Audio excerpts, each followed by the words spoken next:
तो दोस्तों आज हम फिर से आपके लिए लेकर आए हैं देश दुनिया की सभी ताजा बड़ी खबरें। फटाफट एक एक कर विस्तार से आपको बताएंगे, तो वीडियो को अंत तक जरूर देखें। दोस्तों वीडियो बनाने में हमें काफी मेहनत लगी है, तो वीडियो को लाइक जरूर कर दें। जी दोस्तों, पहली खबर में आपको बताएंगे जो बिग ब्रेकिंग न्यूज सामने निकल कर आ रही है कि चीन से मोदी सरकार को लग सकता है झटका। सैटेलाइट इमेज से हुआ बड़ा खुलासा। चीन ने चोरी छुपे उत्तराखंड में तैनात कर दी अपनी फौज। वहीं भारत को भी दे डाली धमकी, कहा 1 इंच जमीन नहीं छोड़ सकते। इस बीच अगली खबर में आपको बताएंगे कि देश में बेरोजगार ने मोदी और योगी सरकार की उड़ाई नींद। वहीं आपको बताने कि मोदी के बाद योगी आदित्यनाथ के वीडियो पर भी आए जबरदस्त रिकॉर्ड तोड़ डिसलाइक, तो राहुल गांधी ने भी बोल दिया हमला। कहा लाइक कमेंट बंद कर सकते हैं लेकिन देश की युवाओं की आवाज नहीं। इसी बीच अगली खबर में आपको बताएंगे कि असदुद्दीन ओवैसी ने भारत चीन तनाव को लेकर रक्षा मंत्री राजनाथ सिंह पर बोल दिया जोरदार हमला। कहा ये नहीं ले पाएंगे चीन से हमारी 1000 वर्ग किलोमीटर कब्जा की हुई जमीन, इनमें नहीं है इतनी ताकत। इस बीच अगली खबर में आपको बताएंगे कि उत्तर प्रदेश के मुख्यमंत्री योगी आदित्यनाथ ने गाय पालने को लेकर कर दिया बड़ा ऐलान। उत्तर प्रदेश में बेसहारा गाय पालने पर प्रत्येक व्यक्ति को मिलेंगे 900 रुपये। अगर 2 पालोगे तो योगी सरकार देगी 1800 रुपये। तो योगी ने कर दिया है बड़ा ऐलान। इसी बीच अगली खबर में आपको बताएंगे कि भारत चीन तनाव के बीच पाकिस्तान ने कर दिया भारत पर हमला। जम्मू कश्मीर के हंदवाड़ा में पाकिस्तान गोलाबारी में भारत का 1 जवान शहीद, 2 हो गए हैं बुरी तरह से घायल। तो भारत को घेरने की चारों तरफ से है इन देशों की तैयारी। इस बीच अगली खबर में आपको बताएंगे कि आजम खान पर योगी सरकार का फिर कसा शिकंजा। नखलऊ और गाजियाबाद में बने हज हाउस के निर्माण की जांच कराने के योगी ने दे दिया आरोप। कहा करोड़ों का इसमें किया है आजम खान ने घोटाला। इस बीच अगली खबर में आपको बताएंगे कि ट्रस्ट ने कर दिया बड़ा ऐलान। अयोध्या में बाबरी मस्जिद के बराबर आकार और बिल्कुल बाबरी मस्जिद की तरह ही बनेगी नई मस्जिद, किसी तरह से नहीं किया जाएगा इसमें बदलाव। इसी बीच अगली खबर में आपको बताएंगे जो बिग ब्रेकिंग न्यूज सामने निकल कर आ रही है कि कन्हैया कुमार की नाइट टच छीनने के लिए दाखिल याचिका को हाई कोर्ट ने किया खारिज। वहीं भक्त पर लगाया 25,000 रुपए का उल्टा जुर्माना। तो दोस्तों सभी खबरों को विस्तार से एक एक कर आपको बताएंगे, तो वीडियो को अंत तक जरूर देखें। इसी बीच बढ़ते दोस्तों पहली खबर की ओर जो बिग ब्रेकिंग न्यूज सामने निकल कर आ रही है कि चीन से मोदी सरकार की फिर बड़ी मुश्किलें। चीन ने आज उत्तराखंड में बड़ी संख्या में भारत के खिलाफ फौज को कर दिया तैनात। वहीं रक्षा मंत्री राजनाथ सिंह के बयान के बाद दे डाली भारत को खुली धमकी। जी दोस्तों आपको बता दें ये बड़ी खबर सामने निकल कर आ रही है कि LAC पर अब चीन और भारत के हालात सीधे युद्ध की तरफ इशारा कर रहे हैं। इस बीच बड़ी खबर सामने निकल कर आ रही है कि भारत और चीन के रक्षा मंत्रियों के बीच बैठक हुई और इस बैठक के कुछ ही घंटे बाद चीन ने भारत को युद्ध की खुली धमकी दे दी और कहा वह अपनी 1 इंच भी जमीन नहीं छोड़ सकता। वहीं आपको बता दें कि चीन की साजिश का एक नया खुलासा हुआ है। सैटेलाइट इमेज से खुलासा हुआ है कि उत्तराखंड के पिथौरागढ़ से महज 12 किलोमीटर दूर चीन ने बम बारूद लेकर अपनी सेना को खड़ा कर दिया है और बड़ी संख्या में यहां चीनी फौज पहुंच रही है। लंबी लड़ाई लड़ने के लिए चीन ने यहां स्थायी बेस कैंप भी बना दिए हैं, जो अब लद्दाख से भी बड़ा खतरा भारत के लिए बन गए हैं। वहीं आपको बता दें कि भारत को चारों तरफ से चीन LAC पर घेर रहा है और फिर भारत पर हमला करेगा। तो ये बड़ी खबर सामने निकल कर आ रही है कि अब भारतीय सीमा से महज 12 किलोमीटर दूर चीन ने अपनी सैन्य चौकियां बनाई हैं और भारी संख्या में अपने सैनिकों हथियारों को जमा कर रहा है भारत के खिलाफ युद्ध के लिए। ये बड़ी खबर सामने निकल कर आ रही है कि उत्तराखंड में किस तरह से चीन नई चाल चल रहा है। इसी बीच बढ़ते दोस्तों अगली खबर की ओर, तो मोदी सरकार का देश के युवाओं ने किया बहिष्कार। अब प्रधानमंत्री मोदी के बाद योगी आदित्यनाथ के वीडियो पर भी आए रिकॉर्ड तोड़ डिसलाइक। वहीं राहुल गांधी ने भी बोल दिया हमला। कहा लाइक कमेंट बंद कर सकते हैं बीजेपी के लोग, लेकिन देश की जनता की आवाज नहीं। जय दोस्तों आपको बता दें कि इन दिनों बीजेपी पूरी तरह से घिरी हुई है और देश की जनता लगातार बीजेपी का बहिष्कार कर रही है। इसका जीता जागता उदाहरण प्रधानमंत्री मोदी का हाल ही में यूट्यूब पर अपलोड हुआ वीडियो, जिस पर रिकॉर्ड तोड़ डिसलाइक आए। इसके बाद मोदी सरकार ने योगी आदित्यनाथ के वीडियो को कल अपलोड किया, इसमें भी रिकॉर्ड तोड़ डिसलाइक आए हैं, जिसके बाद योगी सरकार ने लाइक कमेंट करने वाले ऑप्शंस को ही बंद कर दिया है। अब इसी को लेकर राहुल गांधी ने बीजेपी पर निशाना साधते हुए कहा कि लाइक कमेंट बंद कर सकते हैं, देश की जनता की आवाज नहीं। जी दोस्तों, आपको बता दें कि इन दोनों परीक्षाओं और युवाओं के रोजगार और देश की तबाह हुई अर्थव्यवस्था को लेकर राहुल गांधी लगातार हमला बोल रहे हैं। वहीं आपको बता दें कि एक बार फिर से आरआरबी परीक्षाओं के संदर्भ में अपनी बात रखते हुए राहुल गांधी ने मोदी सरकार पर हमला बोला। राहुल गांधी ने ट्वीट कर लिखा कि वो डिसलाइक कमेंट बंद कर सकते हैं यूट्यूब पर से, लेकिन देश की युवाओं की आवाज नहीं।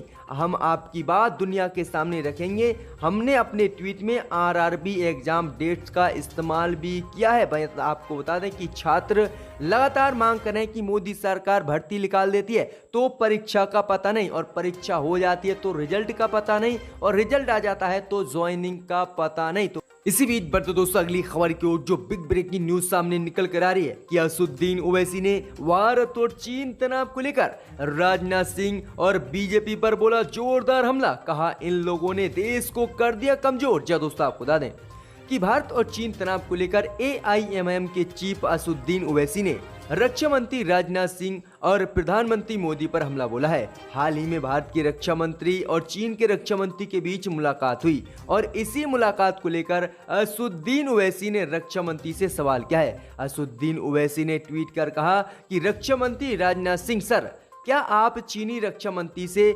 मास्को में ये कहने जा रहे हैं कि वह हमारी उस 1000 वर्ग किलोमीटर जमीन को बिना किसी शर्त खाली करे जिसे उसने 4 महीने पहले से लद्दाख में कब्जा कर रखा है? या आप भी प्रधानमंत्री कार्यालय की तरफ से ये कहने जा रहे हैं कि हमारी जमीन पर कोई नहीं आया है? हम सच जानना चाहते हैं, देश की जनता को आखिरकार बीजेपी सच कब बताएगी? वहीं आगे असदुद्दीन ओवैसी ने बीजेपी पर तंज कसते हुए कहा है कि भारत का ये कहना था कि वह चीन से द्विपक्षीय तरीके से विवाद सुलझा लेगा और अब रूस की मदद लेकर आपने भारत को कमजोर कर दिया। अगर आप चीन से एक विजय योद्धा के रूप में बात करते तो इससे आपको फायदा मिलता, लेकिन आपने उनसे ऐसे बात की जैसे आप चीनी सेना के सामने हार गए हो और आपको चीन से डर लगता हो। तो किस तरह से असदुद्दीन ओवैसी ने भारत और चीन तनाव को लेकर केंद्र की मोदी सरकार और रक्षा मंत्री पर ही सवाल खड़े कर दिए हैं।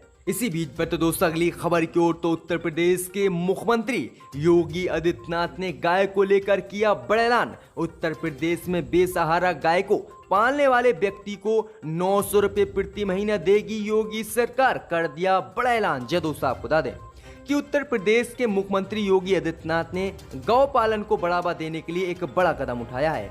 योगी आदित्यनाथ ने उत्तर प्रदेश में बेसहारा गाय को पालने के इच्छुक रखने वाले लोगों को प्रति गाय 900 रुपये महीने देने का ऐलान कर दिया। यानी अगर आप उत्तर प्रदेश में कोई बेसहारा गाय को पालते हो तो योगी सरकार आपको 900 रुपये प्रति महीना देगी। अगर आप 2 गाय पालते हो तो आपको 1800 रुपये प्रति महीना योगी सरकार गाय पालने के दे रही है। तो किस तरह से आज योगी सरकार के सामने 60 साल के किसान और गाय में बहुत फर्क हो गया। जो 60 साल से देश को अनाज उगाकर देश की सेवा कर रहा है किसान, लेकिन उसकी पेंशन की योगी सरकार कोई फिक्र नहीं है और उसकी पेंशन 500-600 रुपये प्रति महीना देती है। लेकिन अगर आप किसी एक बेसहारा जानवर यानी गाय को पालोगे तो 900 रुपये प्रति महीना एक के पालने पर योगी सरकार दे रही थी। आज योगी सरकार की नजरों में इंसान से ज्यादा गाय की कीमत हो गई है। तो ये बड़ी खबर है कि योगी सरकार एक गाय को पालने पर 900 रुपये प्रति महीना देने वाली है। इसी बीच में तो दोस्तों अगली खबर की ओर, तो सुशांत सिंह राजपूत सुसाइड केस को लेकर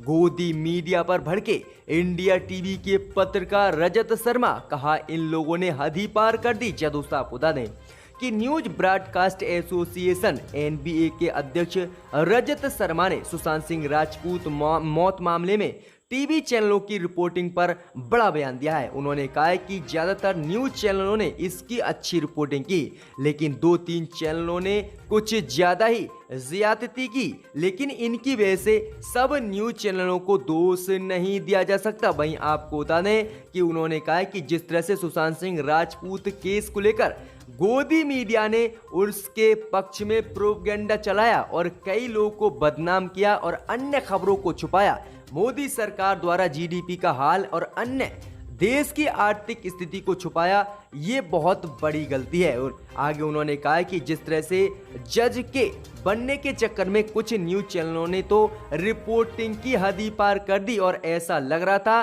कि सीबीआई नहीं बल्कि मीडिया चैनल ही सुशांत सिंह राजपूत की सीबीआई जांच करें। तो ये जबरदस्त हमला उन्होंने बोला है। उन्होंने कहा है कि अब मीडिया को इसका कर्ज चुकाना होगा। तो ये जबरदस्त हमला अपने ही मीडिया परिवार पर बोला है रजत शर्मा ने।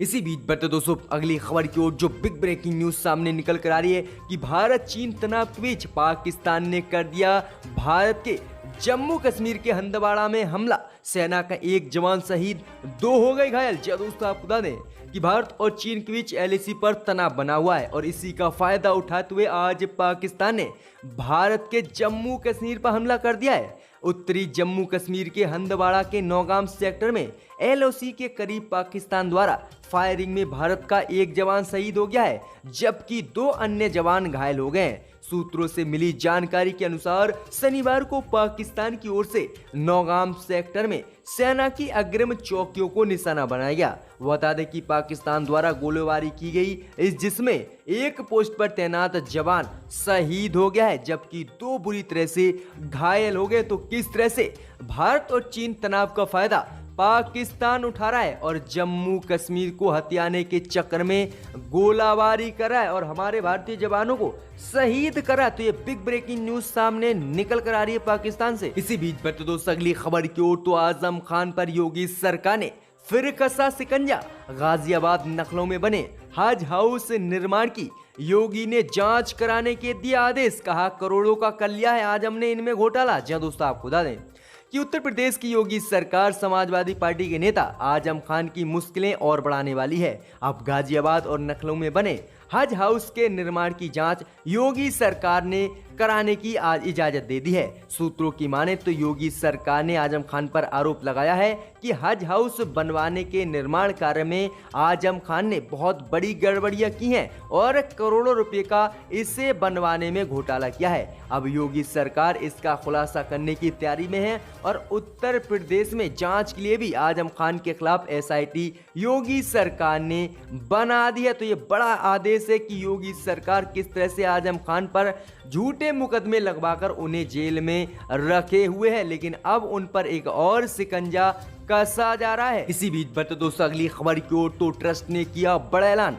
अयोध्या में बाबरी मस्जिद के बराबर आकार की बनेगी नई मस्जिद। जय दोस्तों आपको बता दें कि जिस तरह से अयोध्या में बाबरी मस्जिद को तोड़कर वहां मंदिर बनाया गया और उस मस्जिद की जगह अयोध्या के धन्नीपुरा में दे दी। अब इसी बीच खबर सामने निकल कर आ रही है कि अयोध्या बाबरी मस्जिद के ट्रस्ट ने ऐलान किया है कि जो बाबरी मस्जिद का आकार था उतने ही बीच में धन्नीपुरा में नई मस्जिद को बनाया जाएगा। इस मस्जिद में अस्पताल, पुस्तकालय और संग्रहालय आदि होंगे। ये जानकारी ट्रस्ट ने एक पद अधिकारी ने दी है। यानी आपको बता दें कि जैसी मस्जिद अयोध्या में बनी हुई थी और जितने बीच में जितनी जगह में ये मस्जिद बनी हुई थी उतनी ही जगह में अयोध्या के धन्नीपुरा गांव में नई मस्जिद अयोध्या की मस्जिद का ट्रस्ट बनाएगा और इसका ऐलान आज कर दिया है कि अयोध्या की तरह ही बाबरी मस्जिद जो नई है वो बनेगी और बिल्कुल उतने ही बीच में बनाई जाएगी। तो ये बड़ा ऐलान